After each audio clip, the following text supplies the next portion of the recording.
Welcome into the Illini Inquirer Podcast. It's been a while. It's Jeremy Werner, Joey Wagner, catching up on all things Illini. We have taken a little time off the podcast side of things. Just been busy with family stuff around the 4th of July holiday. I know Joey's been spending time with family and friends as well. But since then, Joey, a lot has happened that we got to catch up on. We got to talk about some Illinois football, a new commit, some commits actually elsewhere, some targets that actually have gone elsewhere. There hadn't been many of those over the last month for Illinois, but that's starting to happen a little bit too. A couple big Illinois football decisions coming up, some more targets to watch. The basketball recruiting period, Derek Piper is down at Peach Jam. We'll talk about one player in particular there. And then we'll hit on a couple of random topics because college football is just around the corner.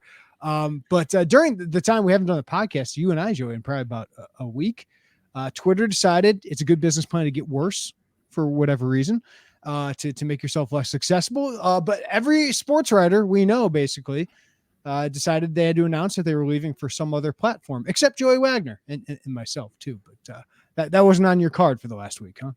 I made one. I was like, I'll just wait until this becomes something of a little more prominence. People said they're going, which is fine, but they're still on Twitter.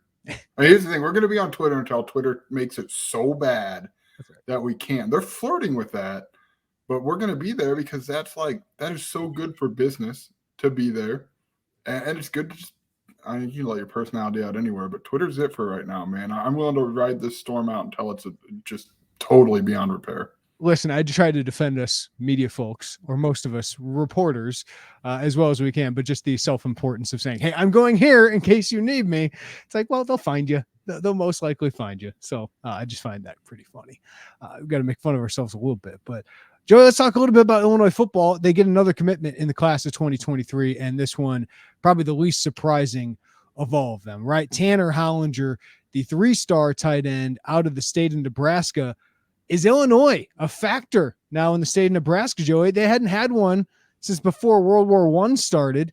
I got to look up his name. J. Leo Klein, I believe was his name. And now they had two within a matter of a week here with Caleb Pye from in town, Tanner Hollinger. So look out, Nebraska. Here come the Illini. Yeah.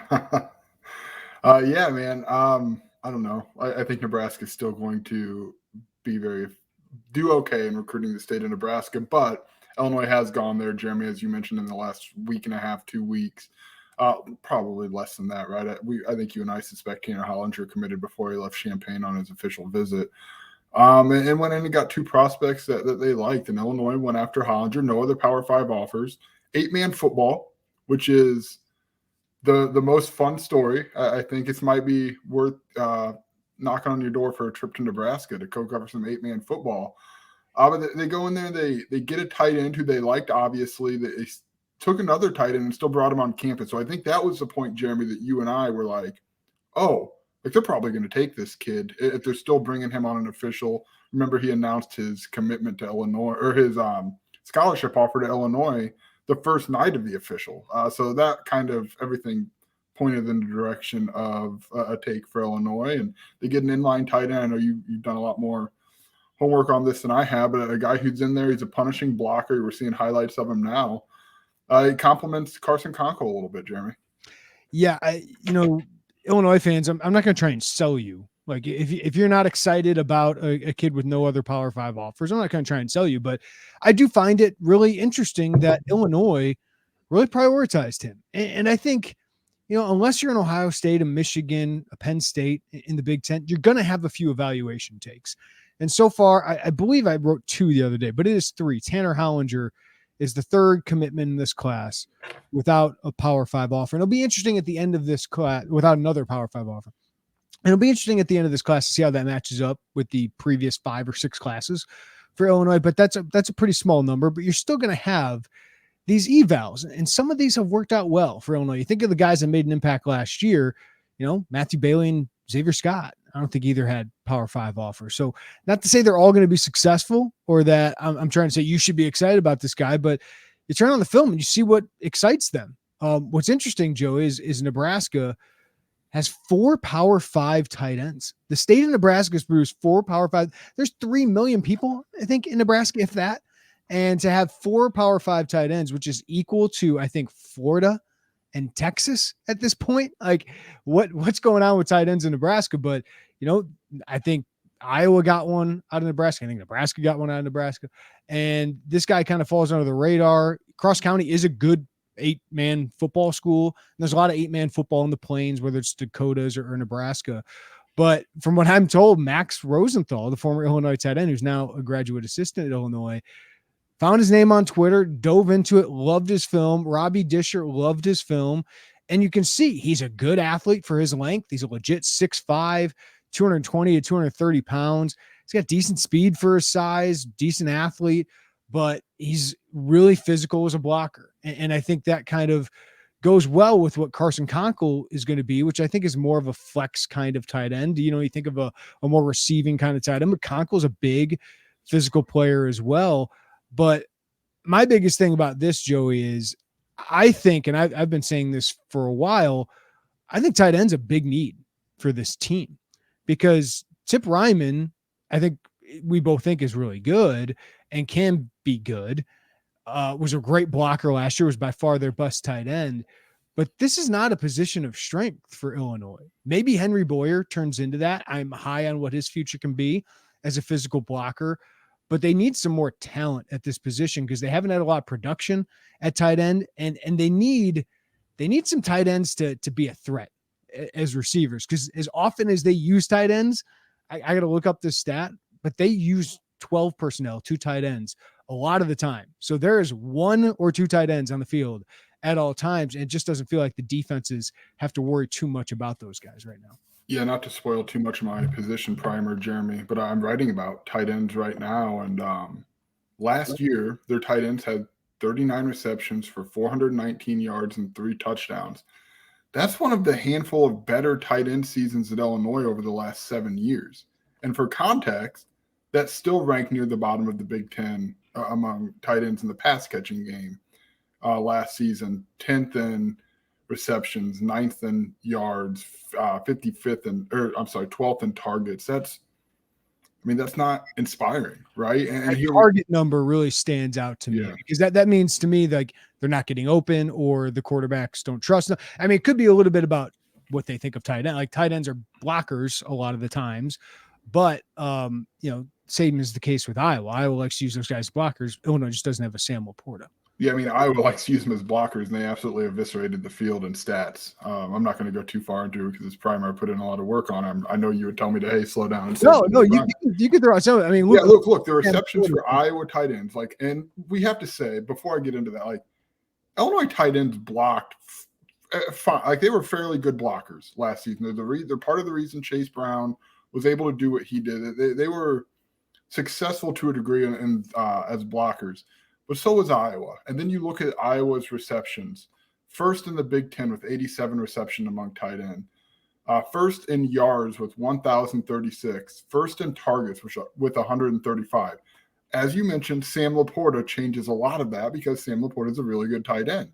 And so Luke O'Shea, right? Yeah, that's right. So when you have 1 or 2 of those guys, probably NFL guy Sam Laporta, as we know is, you're going to have a little more trust in there. And obviously Iowa had a litany of other issues offensively, and tight end was their most reliable place. But this is just not what we thought of tight end when Brett Bielema got hired in his past and what we're seeing now. And this is kind of not too far away from the Tanner Hollinger commitment comments, but just big picture.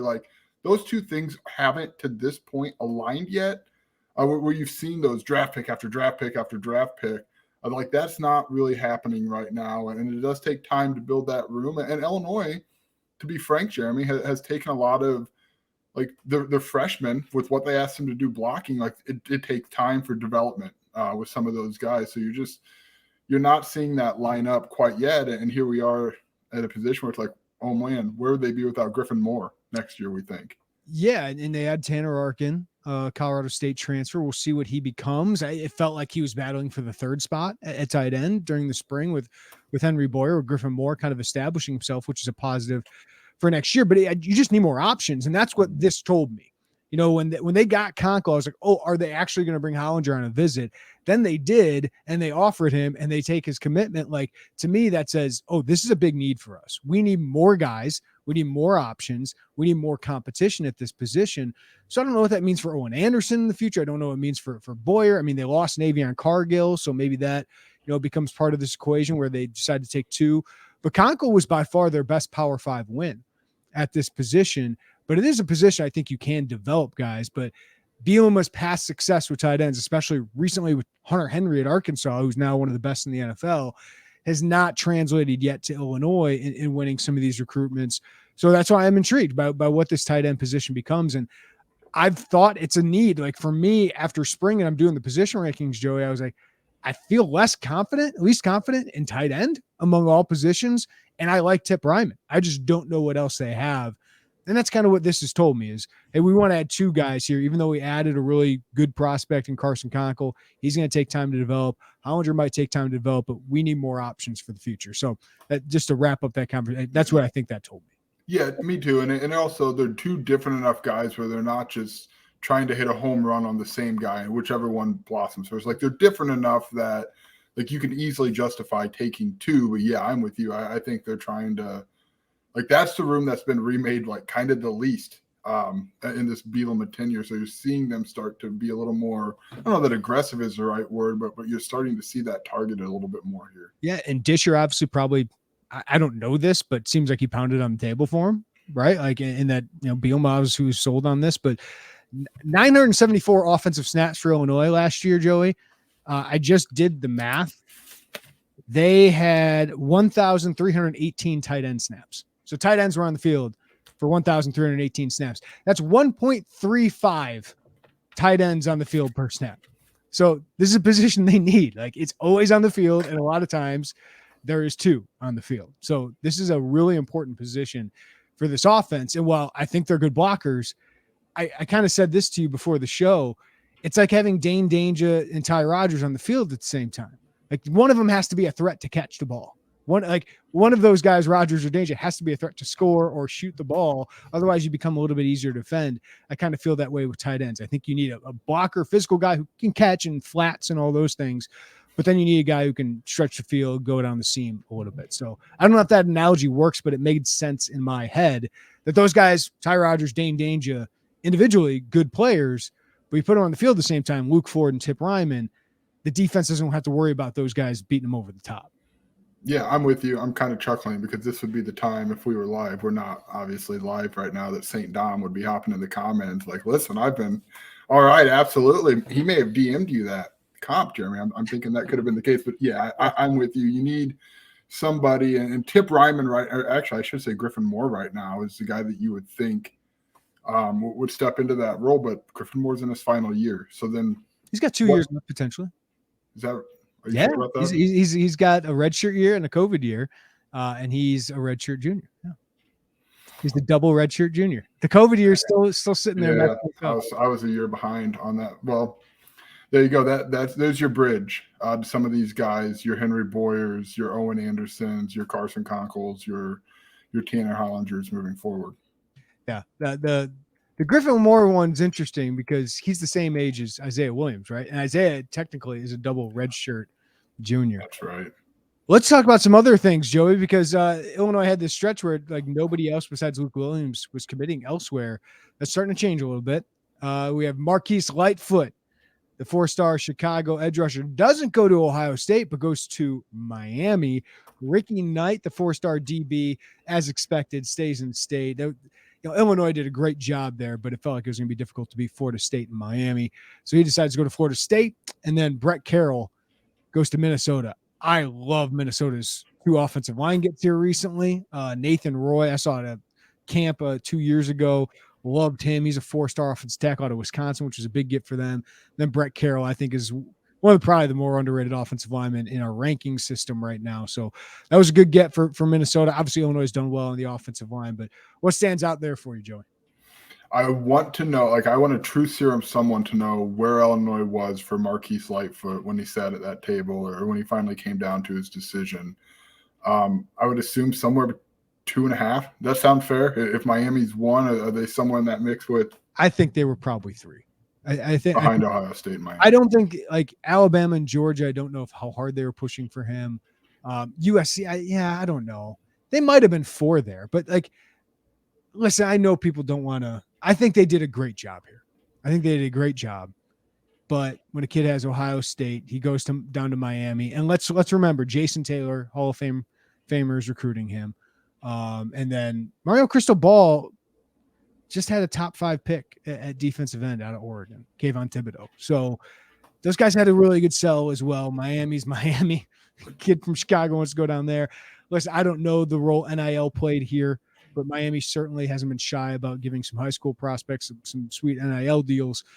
So I don't know about that. So I know people are going to discuss that.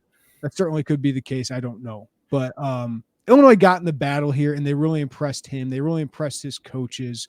Really impressed a lot of people. So listen, I know you don't want to hear these kind of, moral victories, but you're in the hunt. You got an official visit for this guy. And the way I've looked at this recruitment the entire time, to be honest with you, Joey, is I think you've given yourself a chance if there's a second recruitment. I think part of that is the game now, that when there's a second recruitment, if this guy enters the transfer portal, whoever it is, Illinois has put a good foot forward, good foundation. If they keep winning, maybe they'll have a chance at that guy a second time around. I'm not saying Lightfoot will do that, but I think that's part of the recruiting process now. Whether you're a basketball coach, football coach, there might be a second chance to get some of these guys. Yeah, absolutely. And you're still probably, at least with Lightfoot, maybe see what happens with Brett Carroll. I think we knew that Ricky Knight was Florida State. Like, I don't know how much you can fight for that all the way through December. I don't know how much it's going to change a lot. Keep fighting, right? And yeah, it's a good point. Even later on in this process, because I was going to bring that up with the running backs we're going to talk about here in a little bit. Malik Elzy, you kept fighting for. Colin Dixon, you kept fighting for. Yeah, and if Illinois starts out hot, if their outside linebackers come out of the gates firing with Charlie Bolin, Brett Bielema probably has a megaphone standing on some platform in Chicago yelling these stats until he's blue in the face, hoping Marquise Lightfoot hears them. Is he on Threads yet? Because that'll be the big thing by then, Joey. Is it? Will it be? Well, he's got we don't know. He hasn't told us he's going, so I'm assuming you're not there unless you told us you're going to Threads. So we don't know. We don't know if he is or isn't. But yeah, man, I think, as we were talking, I was sitting here thinking like quote unquote sting factor to lose. Like Lightfoot to me felt like house money. Yes. And really the way they've recruited the offensive line, he's not ranked this way, but the way they've recruited the offensive line, Brett Carroll was in a similar vein to me. So by that, like, I think Ricky Knight stings the most because you would have loved to pair him with Werner Woodward and get yourself a 4-star headliner in that defensive secondary, which isn't to say the defensive secondary has been recruited poorly, but if you wanted to put 2 potential 4-star, one definitely 4-star, the other potential 4-star guy back there, that kind of flexes a little bit after what you've done last year. Yeah, what's interesting is if a casual fan, and maybe even me, could say this, that the 2 positions you should be able to recruit the best right now are running back and defensive back. I think Woodward's a 4-star caliber prospect. So I'm probably not the best guy to talk to this about, but those are the positions you would have thought, okay, you can get a 4-star guy there. I think Woodward's a 4-star level prospect. I think Eddie Turk is close to that. I think Caleb Pyfrom is close to that, but they aren't 4-star prospects. So I get the need for a headliner. I think there's a good, solid class, but yeah, these were opportunities to get that, whether it was Ricky Knight or Marquise Lightfoot, and you weren't able to get it yet, right? At this point last year, you didn't have Malik Elzy on board. We'll see what happens going into the early signing period, but I think Illinois has gotten a lot of good gets, Joey. Like, out of this 16 commits, 13 Power 5 recruiting wins. A lot of good offer lists, and we can debate ratings, rankings. I think they can matter. They shouldn't be taken as gospel all the time, but I think when you look at the offer list, this is certainly steps forward for Illinois. But you would like for Illinois to take another step. Even the coaches know we got to get dudes. They're certainly in the conversation for more 4-star level prospects, but the fact is they haven't been able to land a composite or 24/7 Sports 4-star prospect yet. In this class, yeah. And I think that's where a lot of fans who are very happy with the class to this point would like to see a headliner, quote unquote, even though To your point, I know we've mentioned every podcast. Werner Woodward would be in that conversation. Eddie Yes, Turk for would me. be in that. Yeah. For me, he's my favorite prospect in this class. Eddie Turk, a similar guy to be in that conversation. Caleb Pyfrom. You can go down the list, but the reality is there's no 4-star next to their name. And if you're a fan, like, you don't care about, most fans probably don't care that much about being that, well, he's a 4-star caliber. They want to see the 4-star because, like, that's what systems do. And I'm not faulting them. Like, I understand that line of thinking for them. I mean, Jimmy, you and I we're part of the hype machine. Our company's part of the hype machine. Sure. Right? And like, if you like liken it to what we consume sports wise, like, you like it if your first baseman's an X-time All-Star, even though he was, you know what I mean? Like, his numbers were comparable. You want that, like, number, that All-Star. It's like, I understand where the fans are coming from. You're a Cubs fan or a White Sox fan or a Cardinals fan, and you see my guy's the number 4 prospect in all of baseball.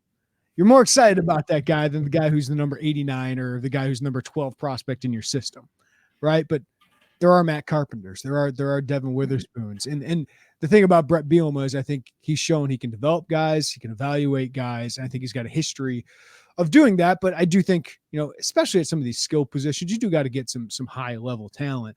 But if we had to re-rate, we go back to the class of 2017, Alex Palczewski, it's like a 4-star level guy now, right? Or Sidney Brown or Devin Witherspoon's a 5-star guy now. So I think they're useful to sort. I think they're useful as a starting point. Once you show up on campus, it changes. Matthew Bailey becomes a 4-star level prospect when he was a 2-star when he originally committed to Illinois. There's 4 stars that turn into 2-star level impacts. And I'm not going to name names, but just go through some of Illinois' 4-star gets over the last decade and you can find them easily. Like, it happens both ways. I think ratings could be useful. They're just not gospel. And we're all guessing. It's the same way as the NBA draft, the NFL draft, MLB draft, all those things. But I get the desire for a 4-star level prospect. And that's why the upcoming decisions at running back this upcoming week, Joey, are so big for Illinois, because Darrion Dupree is their top in-state target remaining uncommitted. He decides on Friday. Khalil Valentine decides on Saturday. And right now, the crystal ball does not look positive for Illinois. Darrion Dupree has 2 crystal ball picks for Wisconsin. They were made right after his Wisconsin official visit. No changes, no additions since then. But Khalil Valentine has recently gotten 2 Utah crystal balls. What I can tell you is Illinois knew it was kind of battling, had to make up ground against Wisconsin coming into the month. The visit went extremely well. Malik Elzy was involved with that, from what I'm told.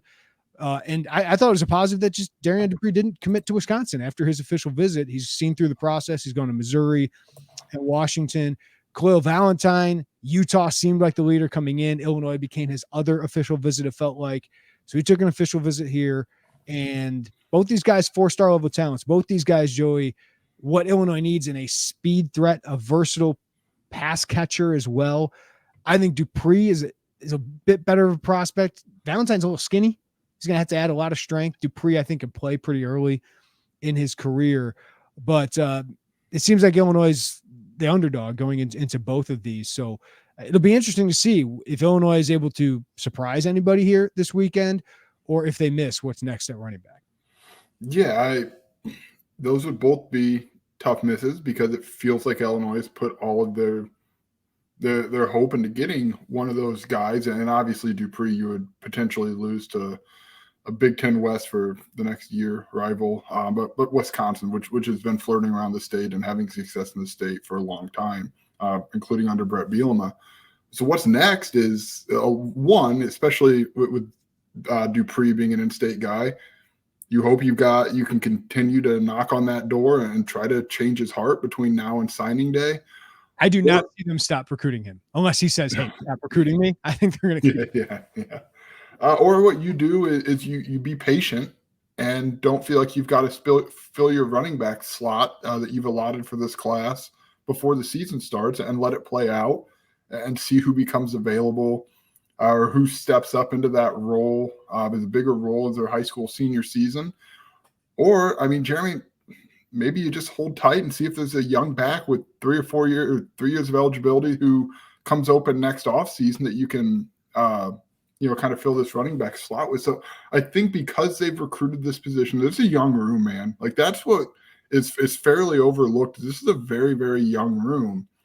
You've got some wiggle room there to kind of hold off and make sure you're not just taking it back for the sake of taking it back. You can make sure it's the right guy who complements what you already have, and it doesn't have to be done really until February, or you can explore some portal options. Yeah, it's not a huge need. It just happens to be the top need because it's the one position you haven't addressed yet in this class, and it's a position you should be able to sell really well. So I don't think there's going to be desperation. Like a kid I really like in the state is a top 30 prospect is Dominic Ball, and he kind of fits what Illinois wants. He's on Palatine, 5'10", 180, 185, really athletic, fast, runs like around a 4.5, 4.55, 40, something like that, agile. And he's going to play for, I believe, Willie Fritz at Tulane. And Willie Fritz has had some good running backs there. I think Ty J. Spears just came out of there. So I think that's a great spot for him, but he's a kid that's always interested me. Is that a kid that you want to watch? Or, I think they're going to be able to get a good running back at some point, a fast running back. But that's the need, is I think you just need speed at that position because Aiden Lawfrey is that guy. I think Reggie Love showed some more explosiveness last year, but he's got 2 years of eligibility left. That's it. So for the future, you just need another speed back to go along with Aiden Lawfrey that gives you another option, because we know Aiden struggled with some injuries here, and you just need more depth at a position that, you're going to have injuries at. So I'm not concerned that they won't land somebody good eventually, but they're probably going to, I think they go into the fall, maybe still pushing for Dupree and then evaluating some other options. Yeah. And again, similar to kind of what we've talked about in the past on here with defensive back, you've got a Chase Brown pitch that's hot right now, a Doak Walker finalist, and you would have liked to. Chase Brown is on a Super Bowl team this year too. That might help you. Yeah, I mean, you've got this Power 5. He led the Power 5, I think, wire to wire. He got a little hairy. I kind of quit after the bowl game. He lost that in yards. That's right. So you would have liked to see them take that and get the quote unquote next Chase Brown, and that would be in-state Darrion Dupree if he does end up picking Wisconsin on Friday. Yeah, can I hit some? Yeah, I mean, maybe he picks Illinois. That's right, yeah. But Wisconsin seems like the favorite from everything I hear. They sound confident, so we'll see. Some of these things can change. But Wisconsin has the pitch of their history. And Illinois fans will point out, as they should, a lot of that has to do with Brett Bielema. Obviously, Ron Dane was before him. Melvin Gordon's best success came after Bielema left. Bielema recruited him. Jonathan Taylor has had a lot of success there. Braylon Allen's had success there. But the current coaching staff wasn't there. But you look up Phil Longo and his success with running backs, especially at North Carolina. He was at North Carolina for 4 years. He had 3 running backs drafted. So I know he runs an air raid offense, but the running backs have had a lot of success under him. Wisconsin, I think they're going to run the football a little bit more than he did probably even at Ole Miss and North Carolina, because it gets cold and that's their identity and it's what they do. And they have Braylon Allen. So I think they have a good pitch for running backs. If you look into Phil Longo's history and you just consider, I think Luke Fickell is going to lean into what Wisconsin is, right? And that's, we run the damn football. Yeah, that's the interesting thing with Fickell is I think there's going to be changes at Wisconsin for sure. You hire Phil Longo because you want to change a little bit about what that offense looks like. But I do think that there's going to be a lot of overlap with what Wisconsin has traditionally been, and Luke Fickell. Luke Fickell's still a Big Ten guy, right? Yeah, away from that identity, that part, a running game has been successful, right? You don't want to go away from that, but I do think you need to be able to throw the ball more consistently, just like Illinois needs to be able to throw the ball more consistently. Very similar paths there, right? Only one has had the success more sustained, and Illinois hadn't. But yeah, just modernizing. You're not really fundamentally changing everything. You're modernizing it, taking a step forward in that passing attack. So yeah, I don't think anyone, if he picks Wisconsin, would say, "Goodness, I can't believe what's everyone understands what Wisconsin is and what Longo has done." So and Madison might be closer to home by a couple of minutes than Champaign, to be honest with you. I think they're both great sells.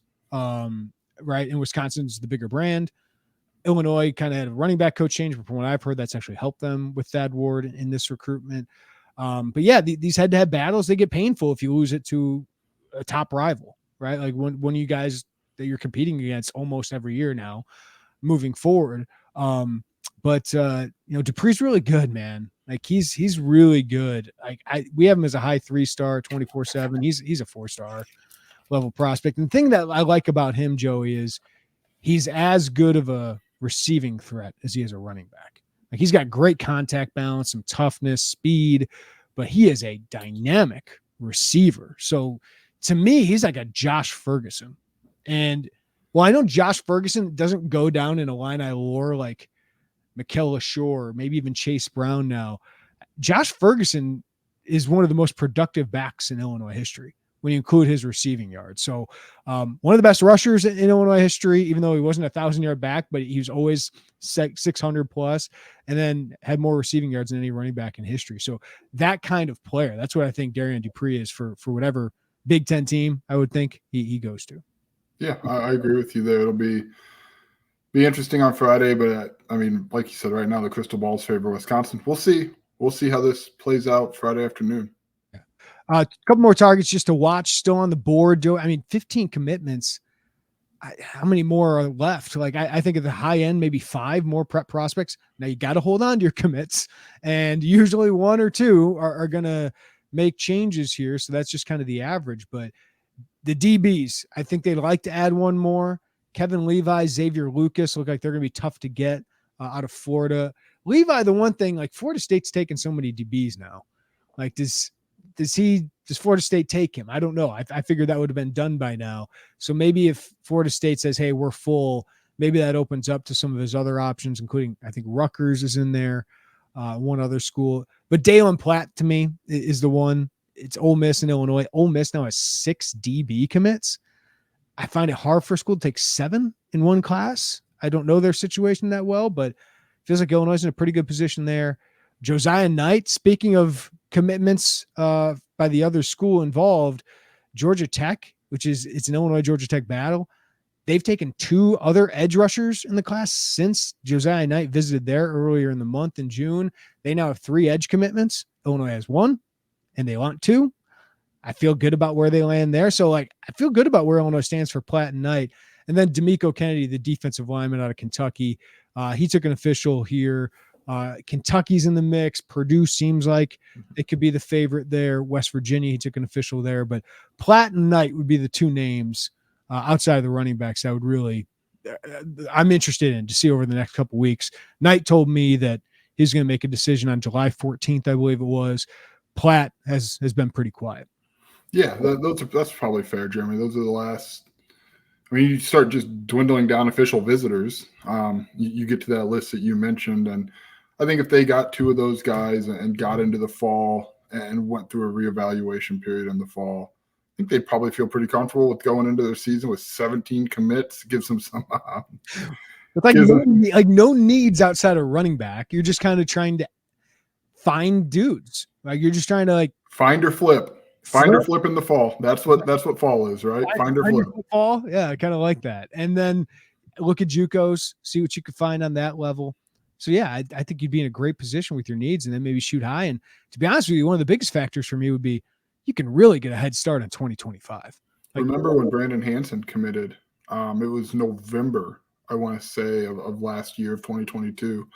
So can you get ahead? That's a really good point, Jeremy. Can you get ahead on 25 and start making loaded in-state? It is a loaded in-state class, which is crazy to say. I've been meaning to bring this up. Not that I'm saying you're wrong. 24 was pretty freaking good. 23 wasn't bad either. If you look at the top, I'm going to pull this up here. I should do it on my laptop because my keyboard's loud. I can pull it up here on the screen here, Joey. So do that. You with your technology. Yeah, 24. I mean, you see some of the guys that just committed. Justin Scott and Marquise Lightfoot just went to Ohio State and Miami. Marquise Lightfoot shunned Ohio State to go to Miami. So, yeah, here you go, Joe. Here's your list of top 10 guys. Yeah, how many top 100s are there in that list? 4. 4? Mm-hmm. Dude, that's a pretty good class of 2024. Like, so I mean, not to say like, Or in the top 90, to be honest. Yeah. So like when we say like 2025 is good, like I do sometimes zoom out and say like, we all just saw what 24 was, right? Like, dude, that's pretty good.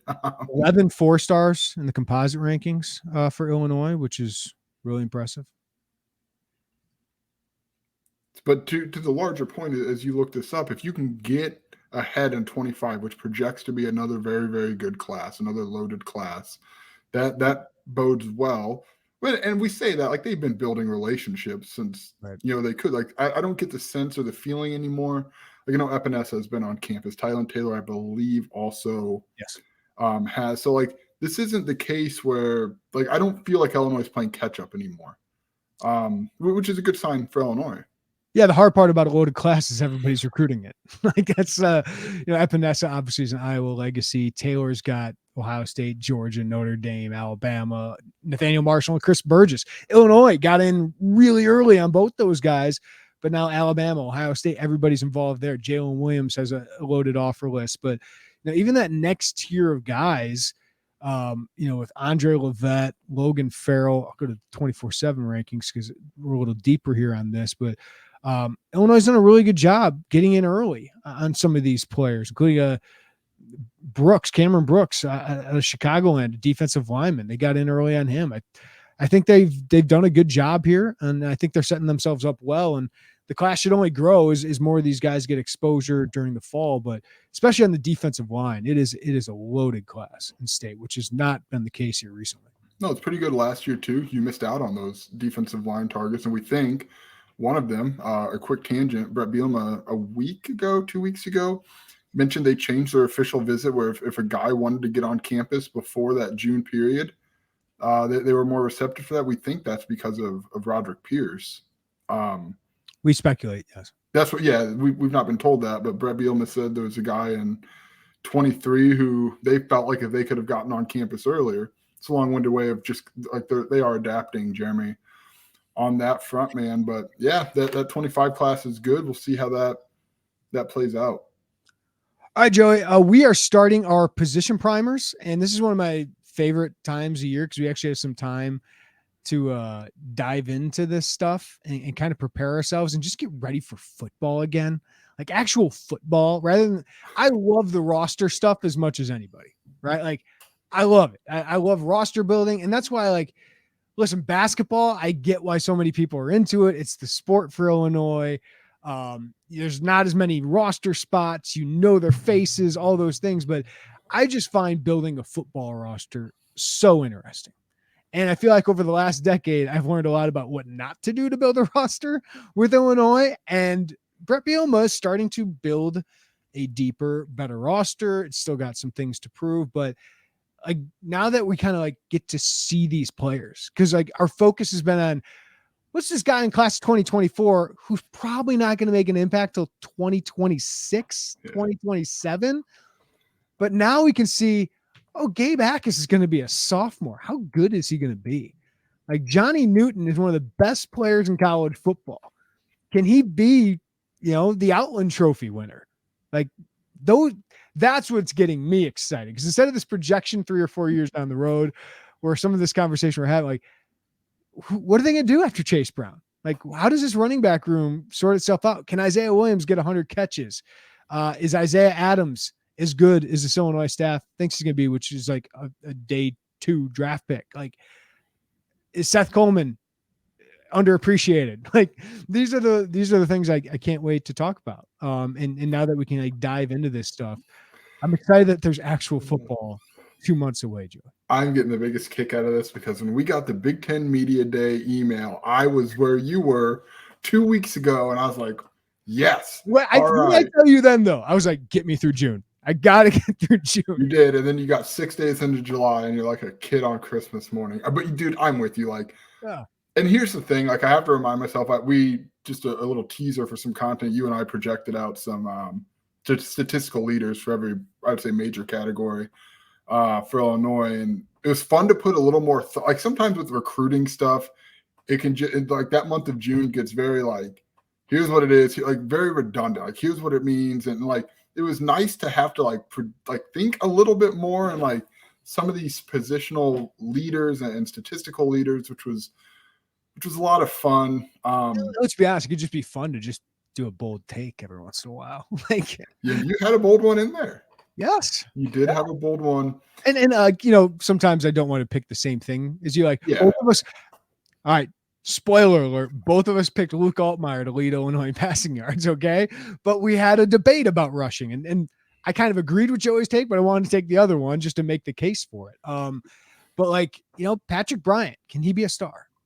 I'm about to dive into my wide receiver stuff after posting the quarterbacks or running back. So it's just fun to start thinking about the actual football, like the guys that, we can project what Tyshawn Griffin is going to be, or Trey Petty is going to be in a couple of years. But these are guys we've actually seen play college football, guys we've seen in the spring a little bit, and to see how Illinois takes its next step. So I'm just getting a little bit more excited 2 months out of Illinois versus a tough Toledo opponent. Yes, welcome to it. Got through the month of June. That was my point. Let's be honest, we need the content in July. 100%.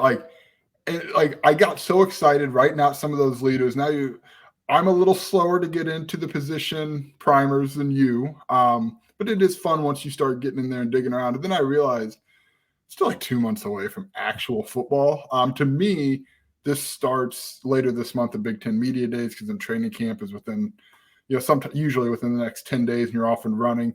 But there becomes that lull after like the second week, 2.5 weeks into camp, where you pretty much gone through the list. And it's projecting. I just need to actually football. So actually, the thinking about football is fun. The projecting, the fantasizing about what could be, what could go wrong, strengths, weaknesses, all that. But yes, by mid-August, I'm just like, well, I have nothing. I got it, man. I got it.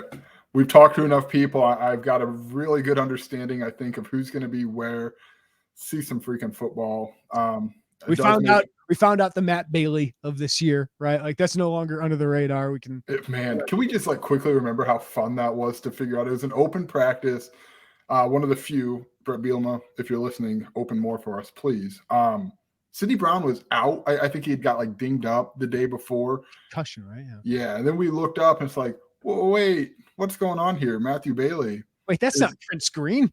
That's right. We did not think it was going to be him. And it was him. And somebody in Illinois goes, well, I guess that secret's out. Yeah, people we talked to, like, all secrets out on Matthew Bailey. And it was like, those are the fun things that I miss. And I don't think I would feel that way that we talked about, like, okay, we've done projecting in the middle of August, if we could get into training camp every day and see more and be able to do that.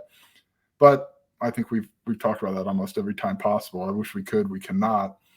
But do you want to take old, like, this freshman will be that guy?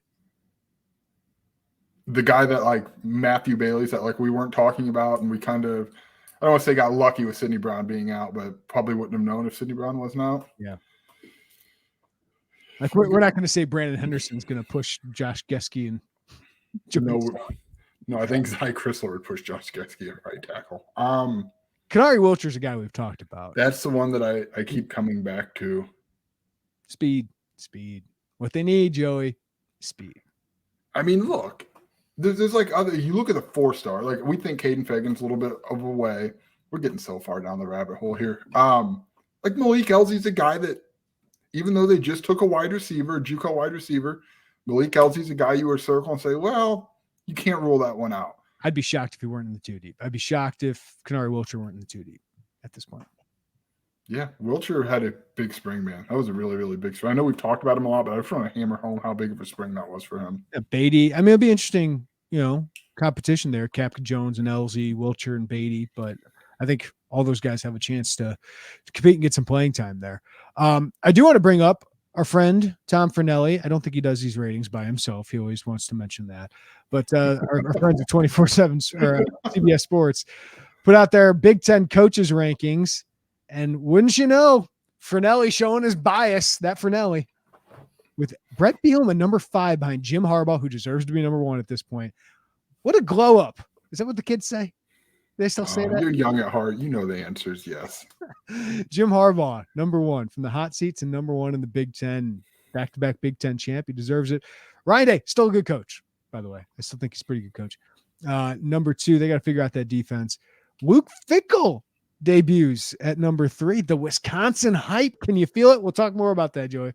James Franklin, probably the underrated guy in the Big Ten, just because he's not quite Michigan or Ohio State, but he's always pretty dang good. Bielema at 5. What do you make of that, Joey? Over Fleck at 6, which, by the way, PJ Fleck, not my cup of tea. Okay.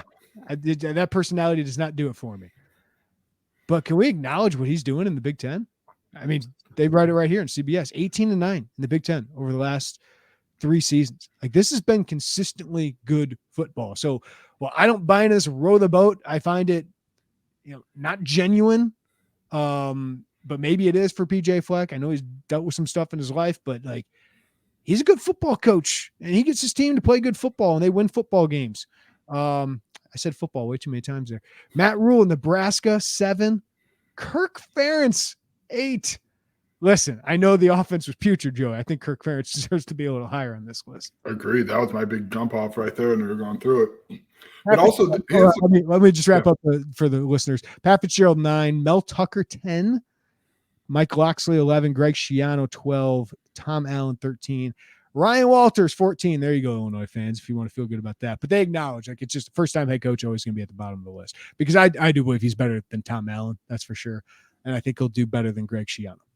Yeah. Let's go back to that 5 through 9. Like, because Fitzgerald at 9, I get it after the last 4 years, but that, like, depending on this season, that's the most interchangeable section of this list. Like, if you were to next season put.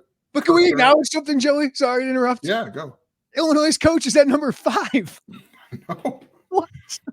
The artist formerly known as the Big Ten West here. Like, that all can get – if you shuffled that next season and you had like Ferentz, Bielema, Fleck, Fitzgerald, I don't think anyone would – someone's going to email Tom. They should email Tom all that you want. That's a very interchangeable section. Yeah, and I think you could put Wisconsin. Like, I think Fickell – listen, I think he's a great, really good coach. I think James Franklin probably deserves to be a little higher on that list because I think you should flip those two. I get the college football playoff appearance, right? Fickell gets all the credit, dominated Cincinnati. I think he's going to do well at Wisconsin. But I would probably put him through 4. So that would put the artist formerly known as the Big Ten West, as you nicely called it. I guess for one more year they can be called that. 4 through 9. And the 4 through 9 spots there with Ryan Walters, maybe if he has a good season, could flip that up. Yeah, those all feel interchangeable, and it feels very Big Ten Westy. I'm going to miss the Big Ten West, man. I get a little emotional talking about the Big Ten West. It's our Big Ten West, right? It's our wild, wild West. So while you might look down on it, I love the chaos, even though Wisconsin and Iowa usually end up winning. Look, dude, that's the fun part about it. Is this total freaking chaos? Like, the Big Ten West is, and I think it changes because I guess Northwestern and Illinois just kind of flip-flopped in terms of their like presence in the West. But it's the same brand, the same year, the same teams, same brand, same teams, different year. And it's fun because there's not a lot, like exactly what we've talked about. It's not a lot of like heavy margin between the same players every single year. It's fun. People may not like it, but we like it.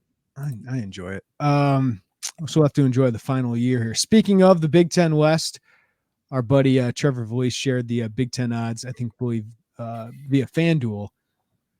Wisconsin, heavy favorite. I'm not the best with odds, but minus 105 money line to win the Big Ten West. I think that's like 7 to 10, like 7 out of 10 likelihood. Iowa plus 250. I'd bet that. Minnesota plus 450. Illinois plus 650. I think those numbers should be closer to one another. Illinois and Wisconsin, or Illinois and Minnesota. Because I get it. Minnesota's got a really good program, stable. Illinois, I think, is kind of getting to that similar tier. But Illinois returns more, especially in the trenches. And that's where I focus it. But they lose their quarterback, lose their star running back. They should be good on the offensive line, though. Nebraska. See, at least the odds makers get this right, Joey. Plus 1,500. I actually like that number for Nebraska. Like, I can see Nebraska going 8-4, potentially 6-3 in the Big Ten and sneaking in. Like, I don't see them going higher than that, but a Matt Rule coach team could turn that program around like that. I don't buy them as some like 10-2 team as some people have. Purdue plus 2,000. I don't even see Northwestern on this board, Joey. 2021, Jeremy Werner would be so ticked at you for saying one nice thing about Nebraska. This is unbelievable. I've come. Hey, when you're valued correctly, I'll maybe buy you a little bit. So yeah, I can buy them at plus 15. I don't think that's a terrible bet. It is not. The first reaction I think we all had when we talked about this in our group chat, I think Iowa should be the favorite, and I don't think there should be such a gap between Iowa and Wisconsin there. Like I think Iowa's those numbers should be flipped. To be honest, like listen, I get it. We all watched what Iowa's offense was last year. It's not going to be worse because they got more talented.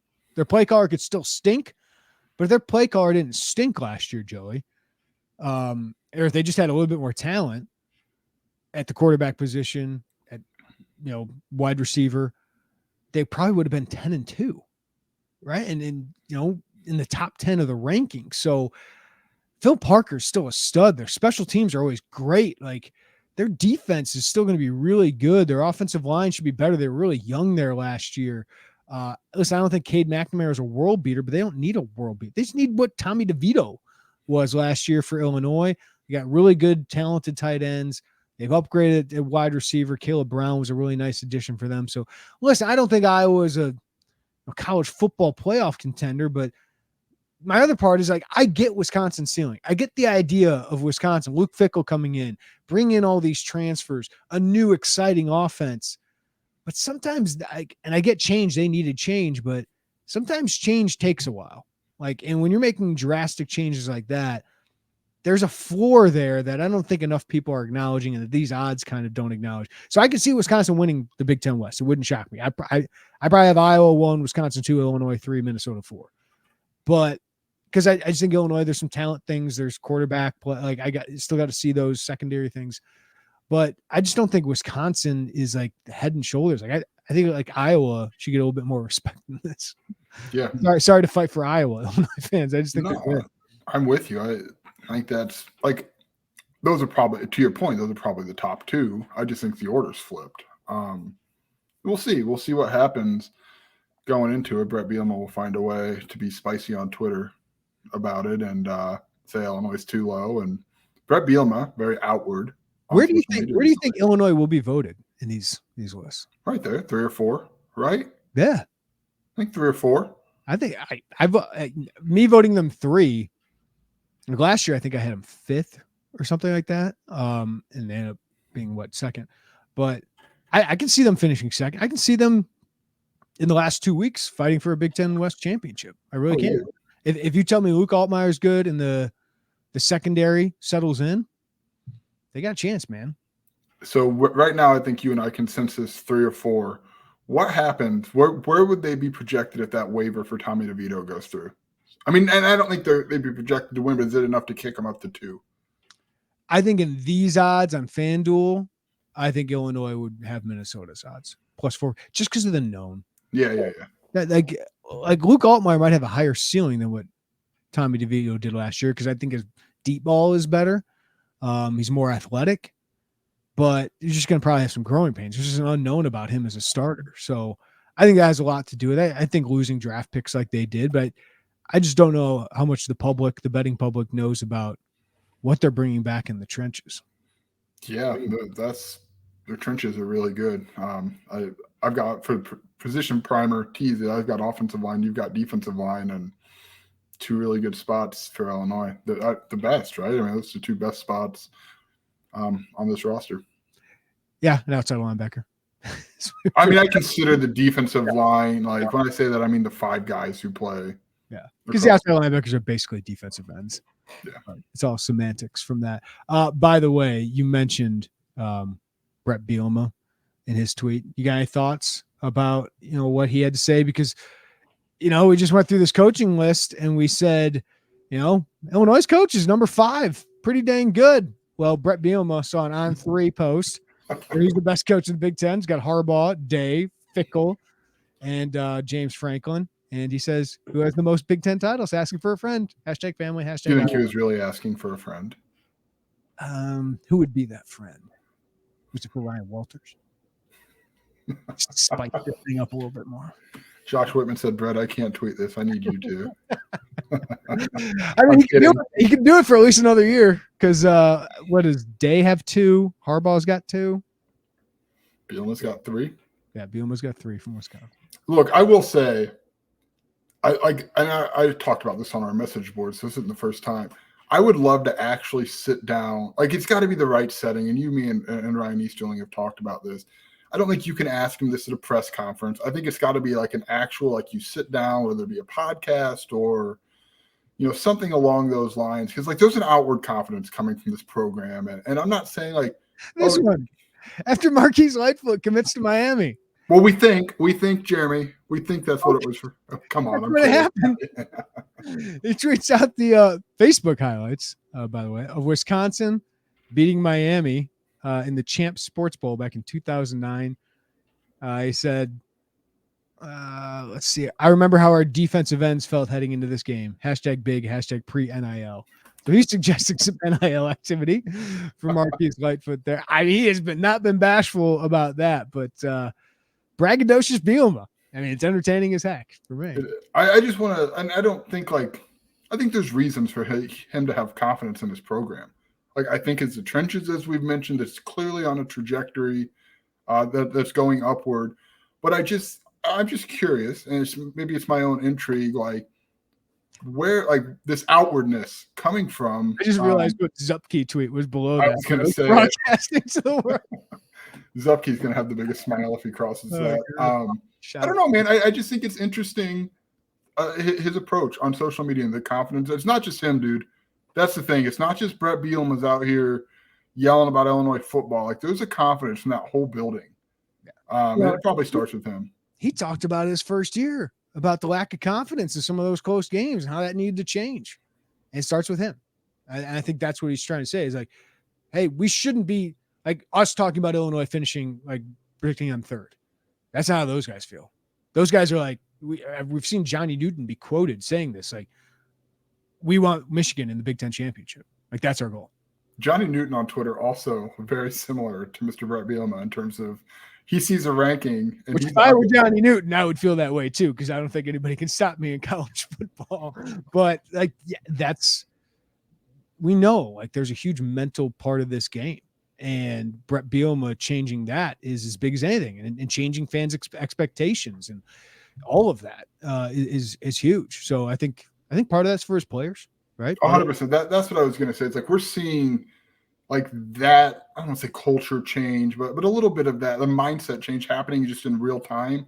And yeah, Brett's probably got to be a little more over the top about it right now because he wants his guys to know he's batting for him, and he's going to go up there and do that. And yeah, he's not going to say, oh, well, look at us. We're ranked third to win the Big Ten West. Look at that plucky little upstart Illinois here getting a chance to finish third. That's not, like, you can't think like that. Like, that's the thing with sports. You can't have that mindset, but he's sure as hell making sure his guys don't let that creep back in. And I think, to your point, yeah, man, a lot of this is coming, and it's a conversation for his locker room. Yeah, and if they feel good about the quarterback position in the secondary, Joey, they should set the goal of Big Ten championship. Because Iowa, you beat them last year. Wisconsin, you beat them last year. They had to fire their coach after you beat them, right? Like, so you got in your own way of a Big Ten West championship last year. So, that's probably a storyline we don't talk about enough is they had it within their grasp and they let it go. And now they're like, oh, now we got to make up for that. Like, can we come back and make up for it? So that'd be interesting storyline going into this season. But yeah, that we can start diving into that stuff, Joey. It's almost time. It's almost time. I am getting more and more excited for Big Ten Media Day because it just feels like it's back a little bit. Yep. Anything else, Joey? Any movies you've been watching over the last week? I don't watch movies. Yeah, I don't sit still very well. Been rewatching Billions. Jeremy, you're running out of time, buddy. I don't think you're going to be able to do this by August 11th. Catch all the way up on 6 seasons. That guy, Damian Lewis, Paul Giamatti in that too. Yep, I tried warning you, and you messed up. One thing, we are bearing the lead a little bit. I know we talked a lot about football. Derek Piper's got updates from Peach Jam. I know we had planned to talk about Morez Johnson, who just grabs 100 rebounds every time he steps on the basketball floor, who's really having a heck of a summer going into his junior year. And he's down at Peach Jam with Mean Streets. What I love about Morez Johnson, and I've mentioned this with linemen, I've mentioned this with big men, he plays basketball like he freaking loves it. Ty Rogers, same thing.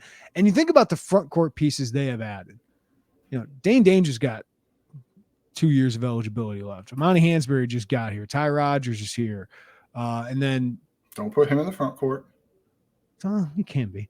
Maybe you get a different option. You can have him in the front court again.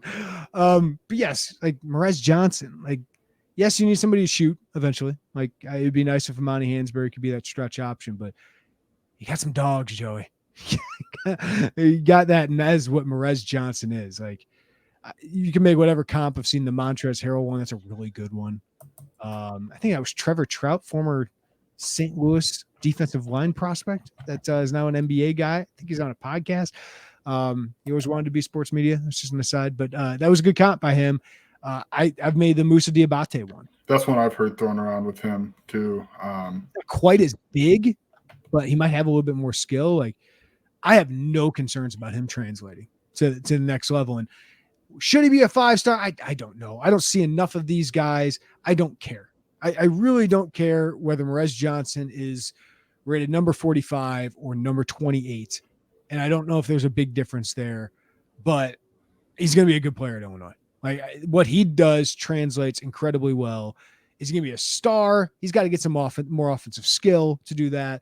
But he's a guy that can step in, play a role right away. And if he stays for a sophomore, junior year, I think he could be one of the best, most impactful big men in the Big Ten. Like Cliff Omarui, is that wrong?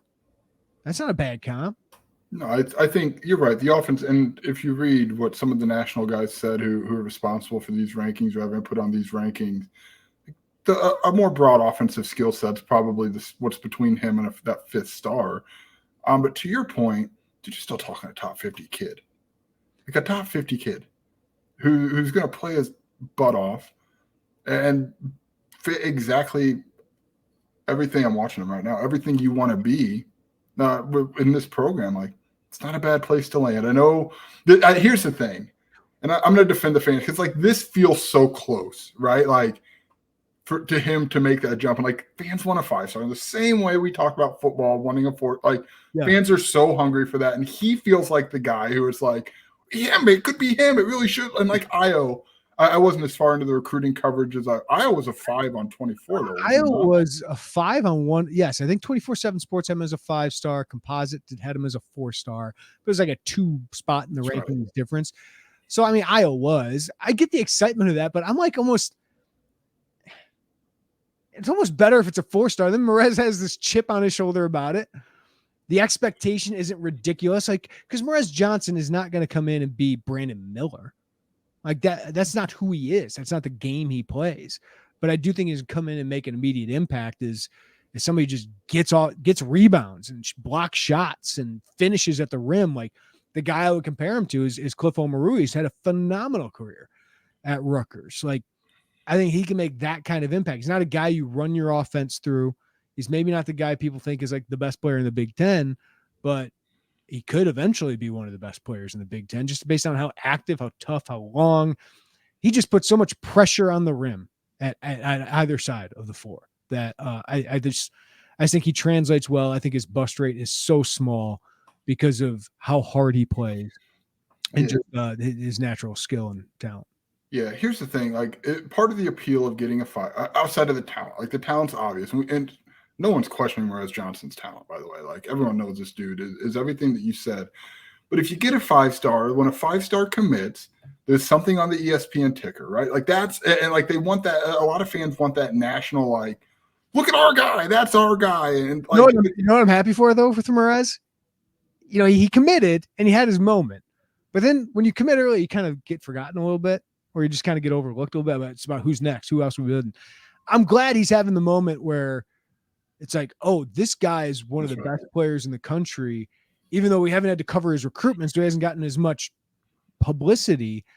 he's a damn good player. And I'm glad he's reminding everybody of that, whether it's us in the media or whether it's coaches or whether it's the fans, that this guy's really, really good. And he was a heck of a get for Tim Anderson and Brad Underwood. Yeah, and that's a good point. And to finish, like the ESPN's now putting a ticker that Morez Johnson boosted to a 5-star. Like that's not like that moment is gone. Now it's just you're just watching your guy finally get some of that love that you mentioned and seeing this game really blossom.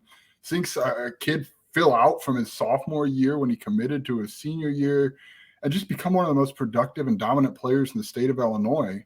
He is, right? I think he is the most productive and dominant player in the state of Illinois.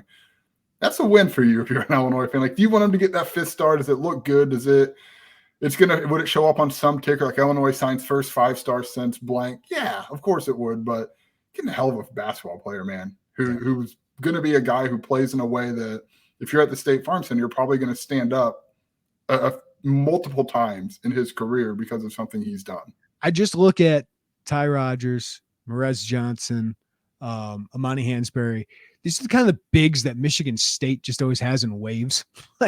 And now Illinois is getting some of those guys, and they all fit what Brad Underwood's wants to be about. So to get them get those guys, keep them in there, be a big part of your program, and then add some shooters and guards around them. Like that's the key moving forward. Anything else, Joey? Got nothing, man. Just waiting it out till media days. I'm excited. We're getting there. All right, for Joey Wagner, I'm Jeremy Werner. Thank you, everybody, for listening to the Illini Inquirer podcast. Give us a follow, rating, and review wherever you get your podcast. If you're watching on the YouTube channel, give us a like on the way out. Subscribe to us. Hit that notifications bell as well. Won't be this long until we have another podcast. We'll try and get Piper on after he does some of the Peach Jam stuff, get some insight on Morez Johnson and all these other basketball targets. So we'll get him on soon. But until then, everybody have a great day. Take care of each other. We'll talk to you next time right here